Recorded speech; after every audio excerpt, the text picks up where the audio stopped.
Well, hello everyone, and welcome to Rainmakers Roundup. I am your host, Mark Iorio. I've got with me today Jennifer Cresswell. Jennifer is the founder and principal of Thoughtgro. Welcome. Thank you, Mark. It's Welcome. great to be here. Great to have you. Came all the way up from Delaware. Yes, lovely Wilmington, Delaware. Yeah. Jennifer, tell us a little bit about Thoughtgro, and let me back up. Let's talk about your career path, because I think it was really interesting.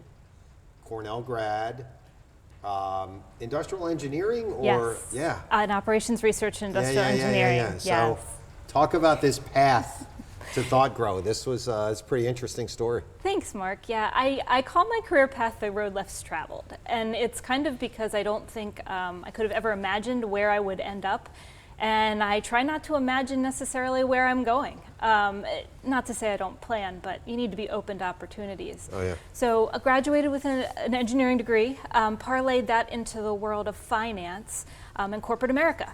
Thought that that was going to be my place, and learned a lot, enjoyed my time there, and moved around. The company I was with, a large international bank, allowed me to move around and try a lot of different positions. Yeah. So that was great, right?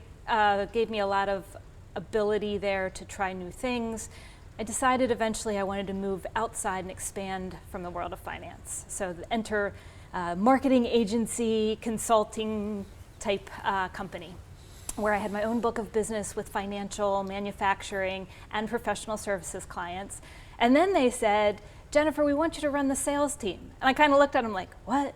And it's funny because I definitely am a consultant who sells versus a salesperson. Sure. Even though we're all always selling. But they really wanted someone who could put together the strategy for the agency. What are we selling? How are we pricing it? How are we going to make money? How are we going to incent our team and do compensation plans? Sure. Including the messaging, et cetera. What's our niche, so to speak? So it's my first foray into entrepreneurship, so to speak. Yeah.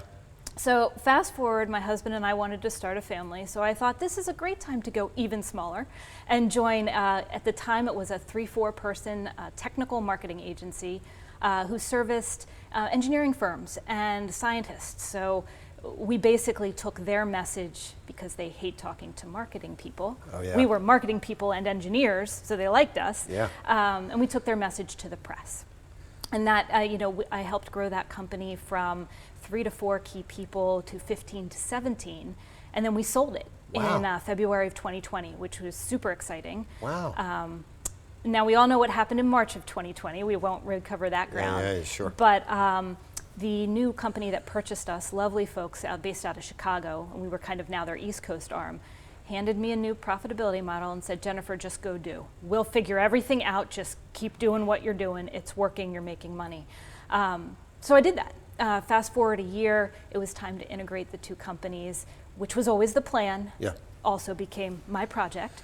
At that time, I was the head of operations, so the COO for my previous organization, not the combined organization. Yeah, sure. So helped bring everybody together. We had no attrition on the personnel side. Wow.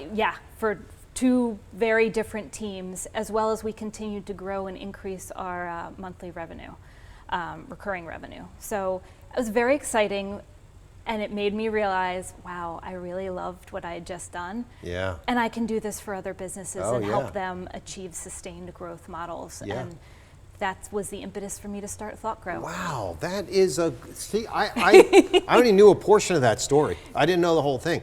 And what's really interesting is, you have this engineering background, Mm-hmm. right? That mindset, and a lot of people think, oh, you're analytical, so how can you possibly be creative too? Mm-hmm.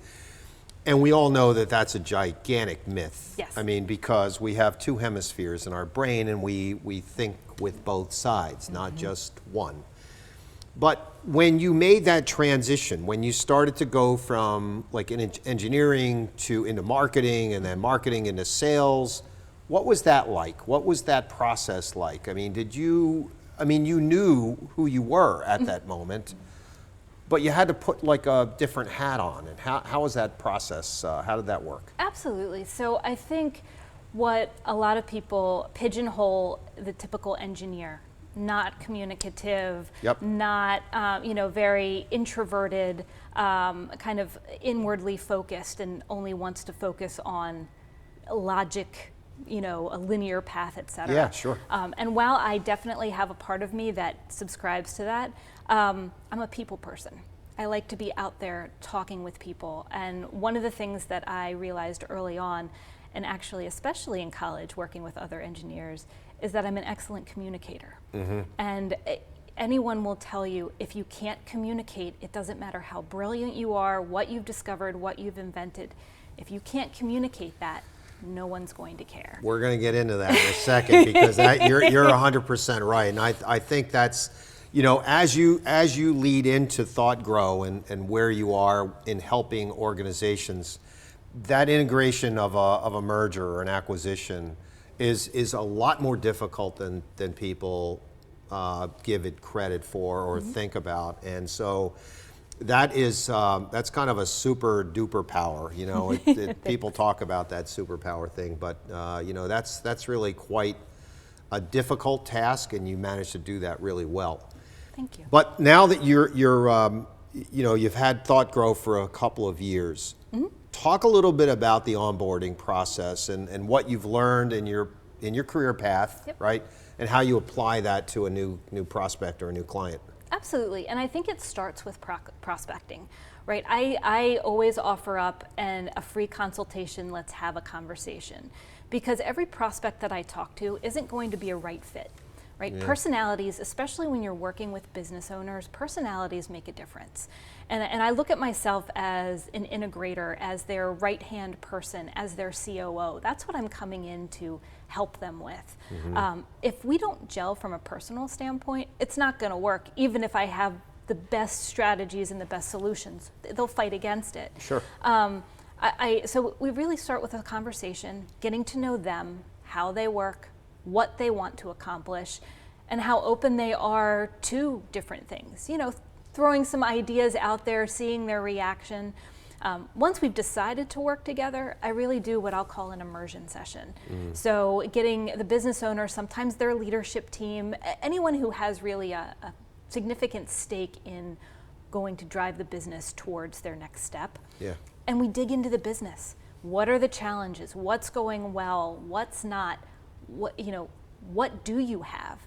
I like to focus on 4 key areas, Yeah. and I tell my clients that right up front. We look at structure, we look at team, we look at process, and we look at culture.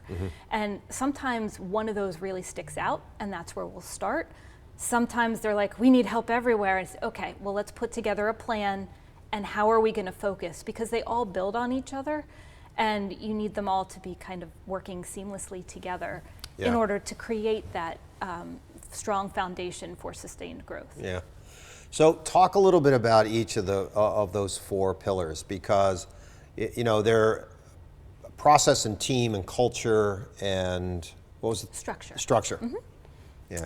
Yeah. That's a big one. It is. Let's talk about that, and not necessarily in any particular order, but talk a little bit about process and structure. What's that like? Absolutely. So structure, I define it as roles and responsibilities. Clearly defining what are the roles that your company needs, what are the responsibilities of those roles. And in a lot of the companies that I work with, the same person's playing multiple roles. That's fine. Yeah. But when you want to grow, you need to define what are those roles, what are the responsibilities, so as you grow and you have more money to spend on payroll, you can figure out, well, this is fine, I need to put a person in here so that we can continue to grow, and then I put a person here. And if people understand their roles, they're more likely to succeed, and you know what types of people you need, which drives into team, right? I like to say you need to put the right people in the right seats. Your business is, when you're growing, is going to go through many different phases. Yeah. The team that you need when you start up is going to be different than the team that you need when you're potentially getting ready to sell. And there's stages in between as well. So understanding who you have, what they're good at, what they're not, how you can help them and support them to grow and advance, and where should they fit in the organization? You know, and this is a tough one. A lot of founders have a hard time who've been in business for a while, and they're like, but this person's been here for 15 years, but they don't necessarily fit. But a team is an interesting thing, Jennifer, because Jim Collins talks a lot about having the right people in the right seats on the bus. But in fact, a lot of times, and I think you probably have seen this in your career path, maybe you have, maybe haven't, but there are people that are in specific slots that might be better suited elsewhere in the organization, and it's up to the leadership team and that person to understand that they can play a different role. It's like, akin to, football. I mean, if you're a running back, right? And I've got 4 running backs ahead of you, and I think that you have the skill set to be a wide receiver, and you'll start, or you'll be the second wide receiver on the team. I can put you in that slot, right? If you're willing to do that, and you're willing to work with me as a coach. So talk a little bit about that. Absolutely, and that's, doing a skills assessment doesn't mean, oh, we're gonna clean house. What it means is exactly that, finding out what are maybe some hidden skills and some hidden interests that some of the people on your team already might have. Yeah. And wow, if you supported them or sent them to management training or whatever that might be, they might actually end up being a key person in your company as the company grows. Right. And obviously they have to be willing and interested as well, but there's always, if you tap someone on the shoulder and say, hey, listen, we're thinking about moving this. This is why we think you would be good. What's your feeling? Often that empowers people, and you end up getting a lot more better work. They might have been performing perfectly fine in their current seat, but they might be happier, and you might achieve more together, putting them in a new seat. So you have structure and having the right roles Yep. right in the organization. Then you have team, which is putting the right people in the right positions. Exactly. And then you've got culture, but let's talk about process first, because I want to talk about culture at the end. Absolutely. And it's funny, I look at it as structure, team, process, and then culture. And I'll tell you why as well. But process to me is helping people to be efficient, to do their jobs better. Okay. Having worked from corporate America all the way down to, call it a very small company, more startup from that standpoint, they need different amounts of process. You should never go into a small company, this is my opinion, so other people may disagree, and try to put the amount of corporate processes that you see into a small company. I believe you will drive people out. There are reasons in manufacturing, et cetera, where you need quality control and there needs to be specific processes, et cetera. But in businesses where you're providing services, there's going to be some flexibility. You want there to be, the ability for people to try something new, to grow and expand and make what you're doing better. But if it's not repeatable, it's not scalable. Yeah. So you need a process that supports the business, not impedes it. Process is funny. We have to take a break, but I want to just clarify one thing for the audience, because process is an interesting thing. When you're not asking people to perform 100% of the day, because that's an impossibility, right? Correct. Yes. And so that building in those efficiencies, building in a little bit of downtime, right? Absolutely. I'm not talking about going on Facebook or Instagram for 2 hours, but a little bit of a break, right? Yeah. But that process, isn't that critical to an effective or an efficient workforce? Absolutely. Yeah. Absolutely. You need, we're not, as much as we like to say the human body is a machine, we are not machines.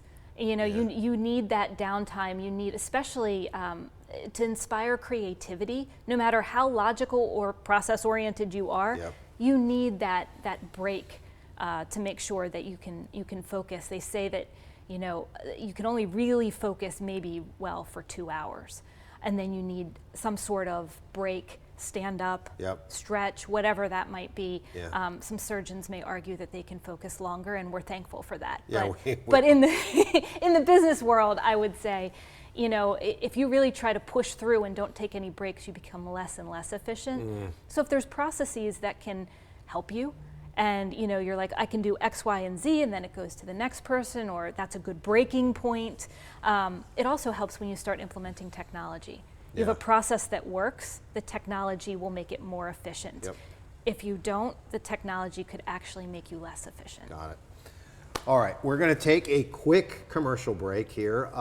We'll be right back after this message from our sponsors. We're going to talk about culture. That's the fourth pillar. Don't go away, folks. We'll be right back with Jennifer Cresswell after this message. When did you see the sign?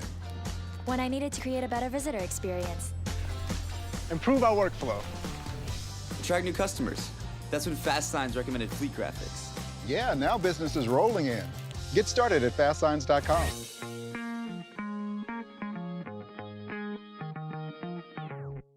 Hi, I'm Angela Pipersberg, and I have a new show here in RVN Television called The Angela Pipersberg Show. And I want you to join me every week as I sit with guests and we discuss their life journeys, share wisdom, and tips that will inspire you to live your best life. Don't miss The Angela Pipersberg Show every week here on RVN Television, where we're celebrating life and we're inspiring you to greatness. Hi, I'm Dr. Esther Malave, and welcome to my show, Achieving a Better You.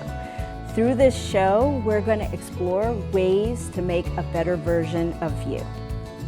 For example, nutrition, finance, fitness, health.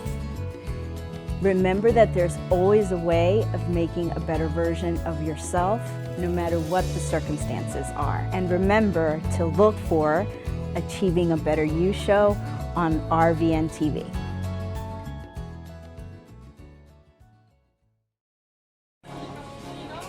Some say the world has never been more divided,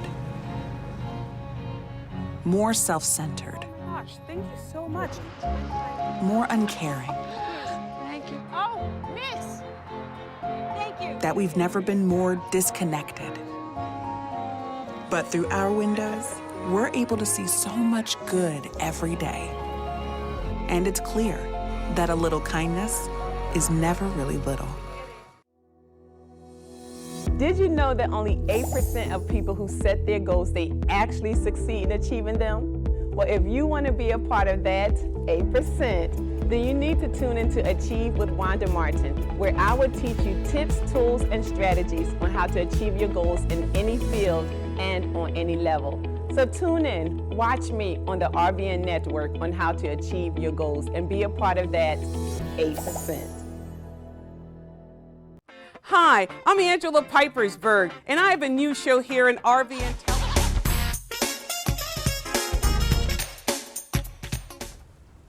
Welcome back to Rainmakers Roundup. I'm your host, Mark Iorio, and I've got Jennifer Cresswell with me today. Jennifer is the founder and principal of Thoughtgro, which, I mean, if you were to classify classify Thoughtgro, what would you call yourself? So I call myself a business consultant and a leadership coach. Okay, all right, I like that.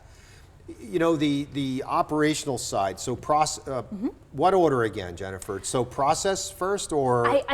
I look at it as structure. Structure. Making sure you have the right setup, you know what the roles, responsibilities are. Then going into team, making sure you have the right people or have identified who the right people could be, even if it's just skill sets. Then processes to support the people and the structure, and then culture. Culture. And because culture, and you know this, Mark, but culture is so important. And I can't tell you how many times I mention culture and you get the eye roll, you get the sigh. And culture is not about the perks that you're offering. It's not about your benefits. You should have all those things, don't get me wrong. It's about the way you make decisions. It's about aligning people together so they're marching toward a common path. They understand their role within that path, and they feel empowered to be a member of the company and move that company forward. And I find that, you know, I infuse, the whole process is infused with communication. And that's actually how the leadership coaching part of it started, was because business owners would come to me with a problem, and as I dug in, it's not a business problem, it was a communication breakdown. Or a people problem, Exactly, and so, you know, a lot of that is culture, right? If you're not clearly communicating, if your communication isn't impactful, that leads to people, not understanding, or, the worst case is they're interpreting it incorrectly, making assumptions. The worst thing you can do is assume, or have your people assume, and you're assuming something different, and then, it really can degenerate fast. Well, you are speaking my language. I mean, obviously, you know what I do for a living, and so team building and culture is part of what BCAT does, and so when you talk about communication, we talked about this on the phone the other day. It's not just communication; it's the type of communication. Yes. And that pathway forward, that North Star that I talk about, I'm sure you have seen and talk about often, is getting everyone to row in the same direction or sing from the same sheet of music is not the easiest thing to do. So when you get those eye rolls, why do you think that happens? What's the what are you talking to when you speak to the leadership team and you say, tell me about the eye roll? What do they say? They go to, oh, there's such a focus on culture and diversity and this and that. And, all of those things are important. But I think people have the wrong impression of what culture is and the importance to the organization. Yeah. Now, don't get me wrong. If you're not making any money, you could have the best culture in the world, your business isn't going to stay in business. Exactly. Like that's absolutely true. Yeah. But in most cases, culture, it's a communication breakdown. People say things and they interpret them the way based on their past experiences. Well, the person you're talking to and the people you're talking to are interpreting that communication based on their past experiences. Yeah. And no two people's past experiences are the same. Yeah, true. So, there's a lot of leaders that I work with, again, from my engineering background, we connect well.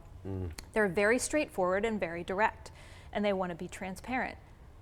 That's fine. But sometimes how you say something is actually more important than what you're saying. Yeah, for sure. And I think word choice, I work with people a lot on word choice, and you smile, right? You're like, word choice. I mean, you get it, but they look at it, well, what do you mean? And I say, well, how would you feel if I said, that was the worst possible presentation you could have given? We really need to work on that. Versus, that didn't go as well as I think it should have. Let's talk about how we could improve going forward. Yeah. I mean, it's having action oriented. Yep. Not, you need improvement. It's, how can we improve? Making it more open. There's also the statement of, rather saying either or, why not move more towards both and, right? There's a book out there, and I can't remember who wrote it, so I do apologize for that. But the author put together a wonderful perspective of how if we just start changing some of our words that we're using and how we look at things, it basically makes a more positive environment. And that process is exactly what we go through. I mean, when you go through our survey, it's imagine your team as though it were a single person doing its best work on its best day, and you select words there that best describe this team. Yep. And so those word choices, actually, they when you look at PET scan data, each of your quadrants in your frontal cortex light up when you hear certain words. Like if I say to you, Jennifer, you are really creative. You think of words that are, you have a feeling, an emotional feeling. There's an emotional load there. So word choices are very critical when you're talking to someone. And when you're talking early, you were talking earlier about attacking the problem, not the person. Correct. That's such an important communication tool that most organizations and a lot of leaders fail to do, right? Yes. So that's wonderful. So you wrap this whole thing up. You've got 4 basic tenets for Thoughtgro, and you do a deep dive in the beginning. So you do an immersive conversation, sort of a discovery conversation, and then you attack problems that the client sees. You're not forcing anything on them. You're asking them what the biggest issues are. Yes. Right? Yeah, absolutely. And then attack that. Absolutely. And then as we start to dig into some of the issues, and actually through the conversation, sometimes they realize what they came to me for is not what they need, and there's something else. So it's kind of a discovery for them as well as it is for me. And then we kind of put together, here's what we're going to attack first, and then as we dig into things, I'll share findings, make recommendations, and then they can determine whether they want to implement. And one of the things that I pride myself on, and we pride ourselves on at Thoughtgro, is we're not just the consultant. We're not going to come and tell you what we think, leave you with the recommendation, and then see you later. If you want us to implement, we will help you implement, and it can even be in some cases that accountable party who's answering to the leadership team saying, here's how everything's going, here's how these people are doing. We can help implement, and then as I say, hopefully we're helping you grow, and you'll put a permanent person in where I or one of my team members might be. Sure, exactly. So now you talked earlier about finding the right prospect. How are you doing that? What is the process to go out and cultivate new prospects for Thoughtgro? Absolutely. So as any small business owner will tell you, finding prospects is challenging. One of the main ways that I've been successful is networking, looking for partnerships with folks who have complementary services where I might be able to help their clients and they might be able to help my clients. And thought leadership is important. I do a lot of writing, posting, etc., so that if people talk to me, they can go out and look it up and see what I think about certain different topics. And I'm also going to be exploring, and one of my goals this year is to do more speaking engagements and reach out and meet people. I know this speaks right to what you're trying to do as well. No, it's great. I think that's when you're consulting, people need to get to know you. It's not, you're not just saying, okay, here's the end result. It's really about how you work together, and everybody says the journey is important. It is. That's what I'm selling, is helping you along your journey to reach what you want to do.